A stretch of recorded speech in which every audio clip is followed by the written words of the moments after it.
Let's begin with understanding this most important part of speech, and that is verbs. A verb is often described as an action word. Though that is correct, it is not a complete understanding of the word. It has got many other shades, which I am going to teach you one by one. First of all, yes, the verb is a word that expresses action. For example, Ram plays. A verb may express an action which is done to a person or an object. In the sentence, he kicks the ball, the action is being done on the ball. Another way is to express the state of being of an object. For example, broken toy does not express any action at all, but it tells us what is the state of the toy, the fact that it is broken. Let's look at some examples. The first one, he laughs. Here, the word laugh is a verb, but it tells us what a person or thing does. Second example, the glass is broken. Even though the word broken is a verb, it tells us what is done to a person or thing, or what is the state of that thing. This is a walking stick. The word walking is a verb. It tells us about the state of being of a person or thing. It tells us what a person or thing is. Second and third examples are also examples of verbs being used as adjectives, and they are also known as participles. Verb phrases. A verb may be used as a single word or in the form of a phrase. For example, the boys were playing. He has been learning French for 2 years.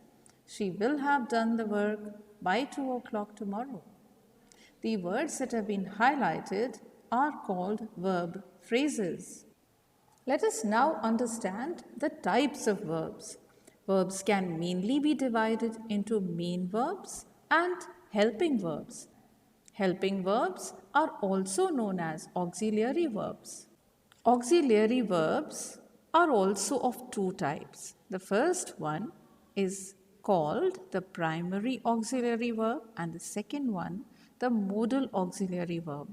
So primary auxiliaries and modal auxiliaries.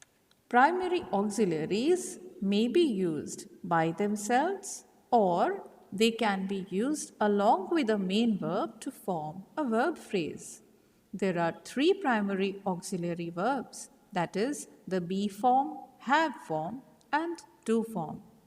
The be form of verb does not express action, but it is a stative verb, means it expresses the state of being of a person or an object. Examples are be, am, is, was, are, were, being, been. They're all examples of the be form of the verb. The have form of verb expresses possession or belonging to. It can be changed to forms like have, has, had, having, according to the usage. The third primary auxiliary verb is the do form. Do form can be changed to do, does, did, and so on. The second kind of auxiliary verb is called the modal auxiliary or modals. Examples of modals are will, shall, can, could, would, may, might, should, must, ought to, need, and dare. So that was the introduction to what verbs are and the types of verbs, and the following part of my lesson will consist of a detailed explanation of each one of these verbs. Let me start with explaining the helping verb be. Be form can be conjugated in this manner. The first form of verb of be is am or is. If it is singular, am is used only with the first person, that is I. If it is a plural, then we say are. The second form of this verb is was or were if it is a plural. The third form remains the same in singular and plural states, that is, been. Let us understand the usage of this auxiliary verb be. This is used. First usage is in the formation of the continuous tenses. For example, he is sleeping. The babies are playing.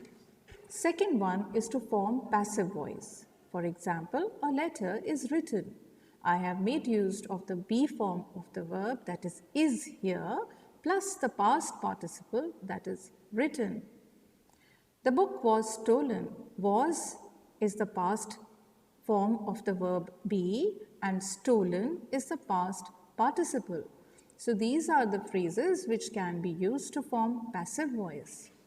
When I use the be form of verb along with an infinitive, when I make use of the be form followed by the infinitive, infinitive means the to plus verb form, then I can use it to indicate a plan or an arrangement. For example, she is to attend a meeting today.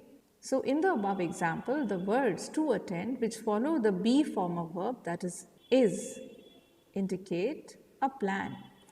Another usage of be can be to indicate a command. For example, you are to see the principal immediately. This example suggests a command. Next usage, to indicate an arrangement that was made but it was not carried out. For example, the students were to have a class this morning. Now this example conveys that it was arranged but it could not take place due to some reason. It was cancelled. Now I am going to teach the next auxiliary verb, that is do.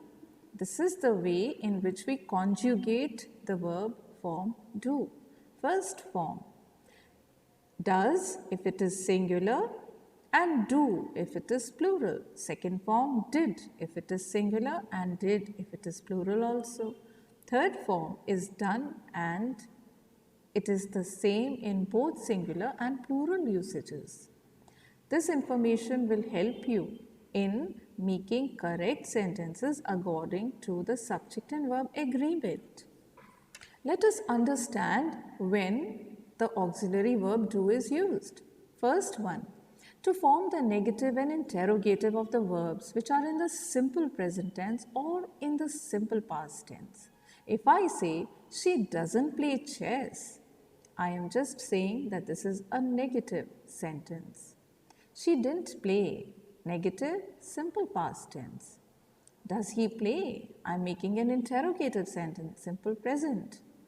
Did he play is also an interrogative sentence, but it is in the past. The auxiliary verb do is used to emphasize the affirmative nature of the statement also. For example, you do look tired. So I am emphasizing the fact that the lady is looking tired. I told him not to play with fire, but he did play. The third auxiliary verb is have. Let us conjugate this helping verb. The first form of have is has in the singular form and have in the plural form. In the second form, singular as well as the plural form use had. In the third form also, the singular and plural usages both are had. The usage of have. Have is used in the formation of the perfect tenses. So whenever we form the perfect tense, we always make use of has or have or had, any one of these forms. For example, he has eaten. This is present perfect. He has been eating is present perfect continuous tense. Have to is used to indicate an obligation. For example, I have to finish my work by 5 o'clock. He had to wake up early. The above example expresses an obligation in the past. That was the end of the explanation of primary auxiliary verbs that are 3 in number. And now I will explain the modal auxiliary verbs. Modals are different from other types of verbs. They are also helping verbs, but they are free from subject-verb agreement, means they do not change their form, whether the subject is singular or it is plural. And they are also free from tenses. They remain the same despite the above mentioned reasons. What is the function of modal auxiliary? They change the shade of meaning of a sentence. Changing a modal in a sentence may not make it grammatically incorrect, but it changes the shade of meaning. For example, I say it will rain means I'm expressing a certainty that it will rain. If I say it may rain, I am not so sure. I'm expressing a probability. Let us look at some more examples that express the shade of meaning. If I say he can pass examinations, it exhibits his ability to pass examinations. But if I say he may pass examinations, it expresses a probability that he may pass or he may not pass. Let's look at some more examples. Here, the sentence is the same, but only by changing the modal, the meaning of the sentence undergoes a change. Rashmi will go to the post office. Surely she will expresses certainty. Rashmi can go to the post office expresses her ability to go. Rashmi may go to the post office expresses a probability. But Rashmi might go to the post office expresses a remote possibility that most likely she will not go. Rashmi should go to the post office expresses a strong advice. Rashmi must go to the post office expresses an imperative that she must. There is no other way out. Rashmi ought to go to the post office expresses a moral obligation. Let us look at the usages of the modal can. This same modal may be used to express different things. If I say I can cook, I am expressing my ability to cook. If I say can I go, I am asking for permission to go. If I say you can go, I am giving the permission to a person to go. Let us look at the different usages of the modal will. The modal will is used to express the future. If I say I will go to the market, implies that I will go in future. It implies that I have planned to do something. It will rain tonight suggests a prediction. So the modal will expresses either a plan or a prediction. Other usage is intention. If I say I will cover your books, implies that I am willing to do it. I have the intention to do that. I will help you suggests an intention. I will do it or I shall quit means that I am determined that I will do so and so work, otherwise I will quit. If I want to make a promise, how will I use will? I will do it properly the next time. This suggests a promise. I will help you complete the project means that I am committed to help you, which is also a promise. Will expresses certainty. It will definitely rain. She will surely come. The usage of will along with you indicates an invitation or a request. Will you make some tea for me? Will you lend me your book for a week? Shall. Let's understand where shall is used. Shall is used with the first person. For example, when shall we go to the movie? We is the first person pronoun. I shall meet you tomorrow. I is the first person pronoun. But shall can also be used along with second and third persons. And when I do that, it expresses a command, a promise, or a threat. For example, you shall not scribble on the walls again. I am giving a warning. I am commanding. I shall return the book tomorrow. I am making a promise. You shall be punished if you don't come on time is a threat. What happens when I reverse the order of I shall to shall and I? Let's have a look. Shall plus I or shall plus we are used to ask the will of the person addressed. Example, shall I give her your book? It means that, do you want me to give her your book? Which dress shall I buy? It means, what is your advice regarding this dress? Shall we go for a walk? Makes a suggestion. The usage of the modal can or could. The modal auxiliary can and could express ability or capacity. It is one usage of this modal. Can expresses ability of the present time. If I say I can cook food, means I know how to cook food and I can cook it in the present time also. Let's look at some other examples. I can play golf. She can sing melodiously. These examples talk about the ability or the capacity of a person. Could. The modal auxiliary could expresses the ability of the past, means something which could be done by me in the past, that ability is lost now. Examples. When I was younger, I could walk 10 miles on foot. I'm older now. I do not have that capacity anymore.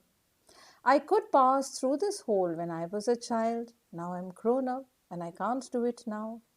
I can use can to make a request. Can you get me a glass of water? Can you shut the windows, please? I can use could also to make requests, but could is just a more polite form of can. For example, could you lend me your book for 2 days? It's a polite request. Could you sit down? Could you give me a piece of chalk? Should and would are used as the corresponding past forms of shall and will in reported speech. She said she would meet the principal the next day. The modals may and might express probability. For example, the sky is overcast with clouds. It may rain. It may rain or it may not rain. She may come, or she may not come. So, may expresses a 50-50 chance. Let's look at some more examples of may. She may go to see the doctor tomorrow. There is a possibility that she might go. He may meet the director tomorrow. Again, there is a possibility. Usage of might. It might rain, but most probably it will not rain because there is a remote possibility. She might come. Most probably she will not come. Hence, might expresses a remote possibility, means that the likelihood of this happening is very less. Let's see what words can be used to seek permission. May and might are polite words used for asking permission. Haven't you often used this? May I come in? May I leave now? May I clear your table? Might is used in extremely polite situations. For example, might I show my presentation now? Let us look at the usage of can when it is used in question type of sentences, that is, interrogative and negative sentences. For example, can he play cricket? I am asking a question. He cannot run so fast. Let us compare the following. He cannot go there. He may not go there. Let us see what is the difference between the two. Cannot denotes impossibility, while may not denotes unlikelihood or improbability. It is not impossible, but it is difficult that it might become possible. Can and may both can be used for granting permission. For example, you can go, you may go. The modal may is also used to express a wish. For example, may God bless you. May all your dreams come true. We make use of should to give a strong advice or recommendation. For example, you should study if you want to score well. You should buy some gold for your daughter's wedding. I am giving an advice to a person here. The modal must is even stronger in tone because it refers to an advice that cannot be avoided. For example, you must take your medicines regularly. Otherwise, what will happen? You will fall sick. You must get your insurance policy renewed on time. Otherwise, it will lapse. So, it is a situation that is mandatory. It cannot be avoided. The modal would is used as the reported speech form of will or shall. She said that she would meet the principal the next day. She expected she would do well in the test. Some other usages of would are: it is a polite form of will. Would you attend the meeting tomorrow? Would you hold this for me? They are both polite forms. The modal would can also be used. The modal would can also be used to make wishes of the future. Let us first see how we make wishes of the present time. I wish there were better facilities in my college. Means I am studying in college and I wish or I hope that the facilities in my college were better than what they are now. Wishes of the past. I wish there had been better facilities in my college. When I was a student, it means the facilities have improved in the present time, but they were not like this when I was studying, that is, in the past. Wishes of the future. I wish there would be better facilities in my college. They are not good as of now, but I wish that thing to happen in the future.